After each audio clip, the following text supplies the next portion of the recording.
ان کے والد صاحب بھی بہت سلسلہ قادریہ کے بزرگ تھے، اور ان کے دادا جو تھے اور ان کے پردادا جو تھے لدھیانہ کے بہت بڑے عالم دین تھے۔ آپ یہ دیکھیں کہ ان کے والد اور ان کے دادا نے لدھیانیہ کے اندر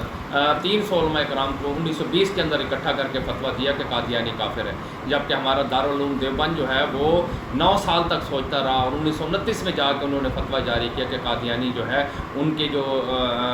یہ کافر ہے، ان کی تعلیمات جو ہے اسلام کے مطابق آہنگ نہیں ہے، لہٰذا یہ کافر ہیں اور دائرہ اسلام سے خارج ہیں۔ تو 1929 میں انہوں نے دارالعلوم دیوبند نے فتویٰ دیا، جبکہ 1920 کے اندر قاری علیم صاحب کے والد صاحب اور ان کے دادا مرحوم رحمۃ اللہ علیہ نے لدھیانیہ کے اندر 300 علماء کرام کو اکٹھا کر کے فتویٰ دیا، سب سے پہلے برصغیر پاک و ہند کے اندر کہ قادیانی کافر ہیں، اور 1935 کے اندر پھر ریاست بہاولپور نے جو ہے ان کو ایک عدالتی فیصلے کے دوران ڈکلیئر کیا کہ قادیانی جو ہے یہ کافر ہے۔ تو میں بات کر رہا تھا کہ حضرت لال شہباز قلندر رحمۃ اللہ تعالیٰ پر، آپ مربند کے علاقے کے رہنے والے تھے۔ آپ کے والد سید کبیر الدین شاہ صاحب ایک بہت بڑے بزرگ تھے، اور ان کو سیر و سیاحت کا بڑا شوق تھا، اللہ والے بھی تھے، دعوت تبلیغ کرتے، پوری دنیا میں گھومتے تھے۔ تو ایک رات خواب میں حضرت علی رضی اللہ عنہ کو دیکھا کہ آپ شادی کر لیں، اور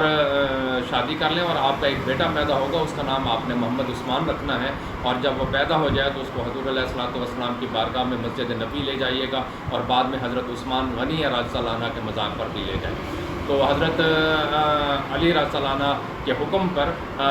سید کبیر الدین شاہ صاحب رحمۃ اللہ علیہ نے حاکم مربند کی صاحبزادی سے شادی کی، کیونکہ آپ مربند کے علاقے کے جو بہت بڑے عالم دین اور بہت شہرت رکھتے تھے، تو حاکم مربند کی شادی اہلیہ بیٹی سے شادی کرنے کے بعد آپ کو اللہ تعالیٰ نے ایک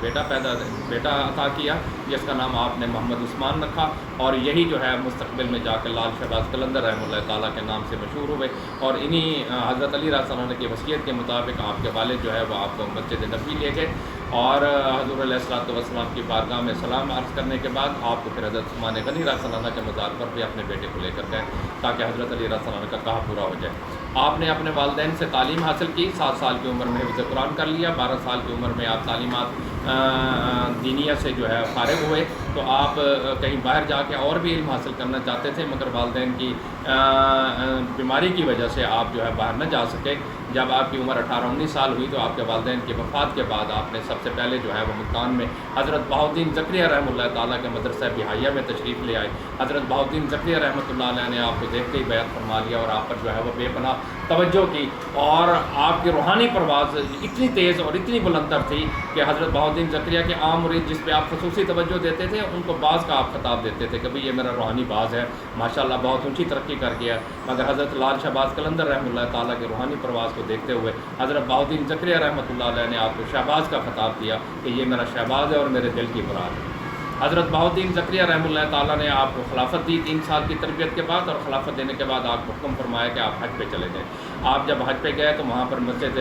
بیت اللہ شریف میں اور اہل مدینہ کے علماء کرام اور بزرگان دین سے آپ نے فیض حاصل کیا۔ اس فیض حاصل کرنے کے بعد آپ کربلا معلیٰ تشریف لائے۔ کربلا معلیٰ تشریف میں بزرگان دین کے ساتھ وہاں پر ایک قادری بزرگ تھے، حضرت سید محمد ابراہیم قادری رحمۃ اللہ علیہ۔ آپ نے ان کی خانقاہ میں رہنا شروع کر دیا، انہوں نے آپ کو سخت سے سخت مجاہدے کرائے، اور 1 سال کے بعد سلسلہ قادریہ میں بھی آپ کو خلافت عنایت فرمائی۔ اس کے بعد آپ حضرت شیخ عبد القادر جیلانی رحمۃ اللہ تعالیٰ کی خانقاہ میں تشریف لے آئے عراق میں۔ یہاں پر سے آپ نے کچھ عرصہ گزارنے کے بعد آپ انہی کے حکم پر جو ہے وہ ہندوستان تشریف لائے، اور سب سے پہلے حضرت تھے نا جی بانی چشتی، حضرت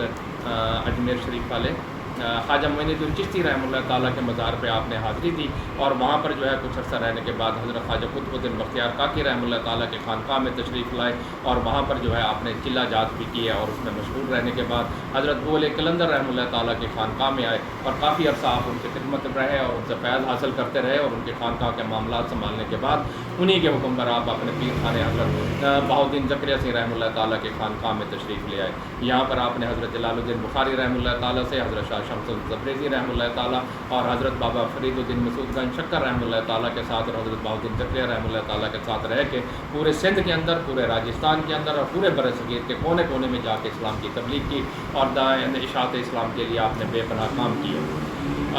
حضرت بہاؤالدین زکریا سنگھ رحمۃ اللہ تعالیٰ سندھ میں جاتے تھے تو وہاں پر 1-2 قبائل تھے جن میں کوڑھ کا مرض عام تھا، آپ ان کو دم کرتے وہ ٹھیک ہو جاتے، تو کبھی اگر ان کو بیماری زیادہ پھیلتی تو وہ سفر کر کے ملتان تشریف لے آتے وہ لوگ، قبائل کے قبائل آپ ان کو دم کرتے تو ان میں سے کوڑھ کا مرض جو ہے وہ ختم ہو جاتا۔ ایک دفعہ آپ سندھ میں گئے تو چند کوڑیوں نے نالائقوں نے سوچا کہ بھئی حضرت بہاؤالدین زکریا رحمہ اللہ تعالیٰ کو شہید کر کے یہیں مدفون کر دیں گے، ہم ان کے مزار کے چکر لگا لیا کریں گے، کوڑ کا مرض ہمیں ختم ہو جائے گا، ہمیں ملتان جانا پڑتا ہے، سفر کرنا پڑتا ہے، اس سے ہمیں بڑی تکلیف ہوتی ہے۔ تو حضرت بہاؤالدین زکریا رحمہ اللہ تعالیٰ کو شہید کرنے کا انہوں نے منصوبہ بنایا۔ حضرت بہاؤالدین زکریا سنگھ رحمہ اللہ تعالیٰ کو ان کے ارادوں کا علم ہو چکا تھا۔ آپ جو ہے رات کو اپنے خادم کو اپنے خیمے کے اندر سلا کے آپ ملتان تشریف لے آئے، پیچھے سے ان سندھیوں نے آپ کے خادم کو قتل کر دیا، شہید کر دیا، اور جب صبح دیکھا کہ حضرت بہاؤالدین زکریا سنگھ رحمہ اللہ تعالیٰ نہیں ہے تو بڑے نادم ہوئے۔ اب حضرت بہاؤالدین زکریا جب قبیلے والوں کو پتہ لگا تو انہوں نے ان لوگوں کو جو ہے بڑی سزائیں دی، اور پورے قبیلے کے قبیلے ننگے پیر جو ہے چل کر حضرت بہاؤالدین زکریا رحمہ اللہ تعالیٰ کی خدمت میں آئے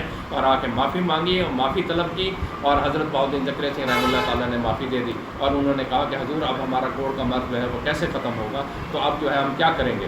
تو آپ نے اسی مجلس کے اندر حضرت لال شہباز قلندر رحمہ اللہ تعالیٰ کو حکم دیا کہ آپ سندھ چلے جائیں اور وہاں جا کر اب آپ اپنا فیض پھیلائیں۔ تو حضرت بہاؤالدین زکریا رحمہ اللہ تعالیٰ سے اجازت لے کر حضرت لال شہباز قلندر رحمہ اللہ تعالیٰ سیمن شریف تشریف لے آئے۔ سیمن تشریف میں اس وقت جو ہے وہ راجہ چوپٹ کی حکمرانی تھی، وہ اندھیر نگری چوپٹ راج کا فارمولہ جو ہے وہیں سے نکلا ہے، بڑا ظالم حکمران تھا۔ آپ جب رات کو وہاں پر پہنچے تو سب سے پہلے جو ہے جس محلے کے ہوٹل میں آپ نے قیام کیا وہ طوائفوں کا محلہ تھا، اور اس رات جس رات آپ نے ہوٹل میں آ کے قیام کیا جس رات اسی رات پورے سیون شریف کی طوائفوں میں کوئی آدمی قدرت حاصل نہ کر سکا گناہ کرنے کے لیے،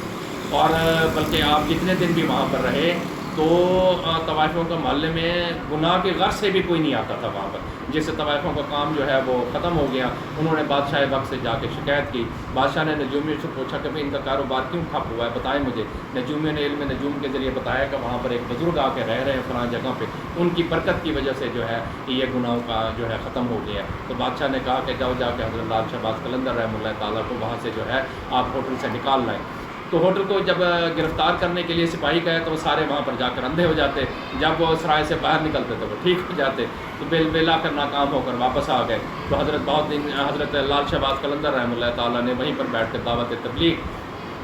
شروع کی، تو طوائفوں نے محلے چھوڑنے ختم کر دیے، تو آپ نے وہ تمام مکانات خرید کر کے وہاں پر جو ہے اپنی خانقاہ بنا لی، اور خانقاہ میں ایک جو ہے وہ بڑا معجزہ جو حیرت انگیز طور پہ وہاں پر ہوا کہ وہاں چھاؤں کے لیے کوئی درخت نہیں تھا، کیونکہ ایسی جگہوں پہ درخت بھی نہیں ہوتے جہاں زنا کا اڈا ہو۔ تو حضرت نے وہ تمام ان کے طوائفوں کا محلات گروا کے جب محلے جات کے اندر اپنی پوری خانقاہ اور چار دیواری قائم کی، تو کسی نے عرض کی کہ حضرت یہاں تو دھوپ ہے تو لوگ کیسے آ کر بیٹھیں گے؟ تو حضرت نے اپنا مسواک جو ہے زمین میں گاڑا، اور مسواک سے جو ہے کونپلیں نکلیں، اور دیکھتے دیکھتے اتنا بڑا درخت بن گیا جس نے پوری خانقاہ کو جو ہے وہ اپنے گھیرے میں لے لیا، اور پوری خانقاہ میں چھاؤں ہو گئی۔ اور حیرت انگیز بات یہ ہے کہ جس دن حضرت لال شہباز قلندر رحمہ اللہ تعالیٰ کا انتقال ہوا وہ سارا کا سارا درخت سوکھ کر بالکل لکڑی قلم مسواک کی طرح ہو گیا۔ تو یہ حضرت کی کرامت دیکھ کے اہل سیمن شریف والے بڑے متاثر ہوئے، اور وہ حضرت کے پاس آتے اور آ کے دعوت آپ ان کو تبلیغ کرتے، اور تبلیغ کرنے کے بعد جو ہے آپ ان کو مسلمان کرتے اور وہ باخدا بننے شروع ہو جاتے۔ حضرت کے ہاں مجلس ذکر کا طریقہ سہروردیہ سلسلے کے اندر تو ذکر کا طریقہ یہ ہوتا ہے کہ ایک آدمی جو ہے گول دائرے میں لوگ باہر بیٹھ جاتے ہیں، اور ایک آدمی دائرے کے اندر بیٹھ کے بغیر کسی دف کے جو ہے نعتیہ یا شعریہ کلام پڑھتا، اور باہر جو دائرے میں جو بیٹھ کر لوگ جو ہے وہ ذکر اللہ کرتے تھے۔ یہ حضرت کے ہاں مجلس ذکر کا طریقہ تھا جو اس وقت رائج تھا۔ تو حضرت نے جو ہے وہاں پر بیٹھ کے دین کی تبلیغ کی۔ چوپٹ راج جو تھا، راجہ چوپٹ جو تھا، اس نے دیکھا کہ حضرت بہاؤالدین زکریا سنگھ رحمہ اللہ تعالیٰ کا اثر رسوخ، حضرت لال شہباز قلندر رحمہ اللہ تعالیٰ کا اثر رسوخ جو ہے وہ بڑھتا جا رہا ہے، جس سے میری حکومت جو ہے وہ ناکام ہو جائے گی، اور جو ہے کوئی ایسے جو ہے معاملات جو ہیں وہ کہیں میری حکومت پہ قبضہ نہ کر لیں۔ تو نجومیہ سے پوچھا کہ اس کا کیا حل ہے؟ تو نجومیہ نے کہا کہ ان کو جو ہے بلی کا گوشت پکا کے کھلا دیا جائے تو ان کی ساری روحانیت جو ہے وہ ختم ہو جائے گی۔ تو اس نے ایک بلی کو ذبح کروا کے سالن پکوایا، اور سالن پکوا کے روٹیوں کے ساتھ بادشاہ وقت نے جو ہے اپنے خاص آدمیوں کے ذریعے جو ہے حضرت لال شہباز قلندر رحمہ اللہ تعالیٰ کی خدمت میں وہ سالن بھیجا۔ حضرت لال شہباز قلندر رحمہ اللہ تعالیٰ نے جب سالن کو دیکھا تو اس میں سے آپ کو میاؤں میاؤں کی آوازیں آئیں، تو یہ بلی کا سالن ہے۔ تو آپ نے اپنے خدام سے وہ پلیٹیں لے کر وہ پلیٹ جو ہے سالن کا آپ نے الٹ دیا۔ الٹنے کی دیر تھی کہ راجہ چوپٹ کا پورا محل جو ہے وہ الٹ ہو گیا، اور چھتیں نیچے ہو گئی، اور فرش جو ہے اوپر ہو گیا، اور وہاں پر پورا جو ہے وہ پتھروں کی بارش ہوئی، جس سے وہ جو ہے وہیں اپنے انجام کو پہنچ گیا۔ حضرت نے وہاں پر دعوت تبلیغ کی، اور تبلیغ کرنے کے بعد اس کے ساتھ ساتھ آپ نے پورے سندھ کے اندر، بلوچستان کے اندر، افغانستان کے اندر، ساتھ کے راجستھان اور پورے مریدین جو پہلے ہی آپ کی دعوت تبلیغ سے وہ ہو چکے تھے، آپ نے ساری زندگی جو ہے پھر اسی طریقے سے ہی گزاری۔ ساری زندگی آپ نے جو ہے سامن شریف سے طے العرض کر کے مختلف مقامات پر گئے، اور آپ وہاں پر جو ہے تبلیغ کی دعوت کرتے تھے اور لوگوں کو جو ہے وہ ان کو ہدایت کا راستہ سکھاتے تھے۔ آپ ایک دفعہ ایک گاؤں کے اندر گئے تو آپ نے ان کو دعوت تبلیغ کی اور دعوت تبلیغ مسلمان ہو گئے وہ پورا کا پورا قبیلہ، اور آپ نے ان گاؤں والوں کو کہا کہ اب یہ گاؤں جو ہے یہ آپ چھوڑ دیں، جلدی سے جو ہے اس علاقے کو چھوڑ کے کسی اور جگہ چلے جائیں۔ یہ کہہ کر جب آپ واپس آئے تو دوسرے دن لوگوں نے وہاں سے ہجرت کر دی۔ چند دنوں کے بعد اسی علاقے میں زلزلہ آیا اور پورا کا پورا علاقہ جو ہے وہ ملیا میٹ ہو گیا۔ تو یہ حضرت کی کرامات اس طرح سے اور بھی ہزاروں مشہور ہیں۔ حضرت کا مقام بہت بلندر تھا۔ آپ کی وفات کے بعد آپ کے جانشین جو ہیں حضرت جلال الدین بخاری رحمہ اللہ تعالیٰ کے ایک صاحبزادے تھے، ان کا نام حضرت مست علی، سید مست علی نام تھا ان کا۔ بغداد کے اندر علم تعلیم حاصل کر رہے تھے۔ آپ جب حج سے واپسی پر حضرت آئے نا جی بغداد شریف میں قادریہ سلسلے حضرت شیخ عبد القادر جیلانی رحمہ اللہ تعالیٰ کے خانقاہ میں، تو وہاں پر ان کی ملاقات جو ہے ان کے حضرت جلال الدین بخاری رحمہ اللہ تعالیٰ کے صاحبزادے حضرت سید مست علی سے ہوئی۔ تو آپ ان کو اپنے ساتھ ہی ہندوستان لے آئے اور پھر سیون شریف بھی اپنے ساتھ لے آئے، اور حضرت سید مست علی جو رحمۃ اللہ علیہ جو تھے حضرت جلال الدین بخاری رحمہ اللہ تعالیٰ کے تیسرے صاحبزادے تھے، وہ انہوں نے پوری خانقاہ سسٹم سنبھال لیا تھا، اور حضرت نے انہی کو اپنی حیات میں ہی اپنا جانشین مقرر کیا، اور آپ کی وفات کے بعد جو ہے حضرت جلال الدین بخاری سی رحمہ اللہ تعالیٰ کے صاحبزادے سید مست علی سی جو ہیں وہ آپ کے جانشین بنے، اور انہوں نے ان کی خانقاہ سنبھالی۔ 1200 سے 1300 ہجری تک جو ہے وہاں پر قادریہ سلسلے کا اور اسی طریقے سے ذکر ہوتا رہا۔ بعد میں ایک مسلک نے اس خانقاہ کے مزاج کو اپنے مزاج کے مطابق ڈال دیا، اور آج بھی حضرت کا جو ہے خانقاہ جو ہے وہ وہاں پر مرجع خلائق ہے، اور پوری دنیا آپ کو حضرت لال شہباز قلندر رحمہ اللہ تعالیٰ کے نام سے جانتی ہے۔ السلام علیکم ورحمۃ اللہ وبرکاتہ۔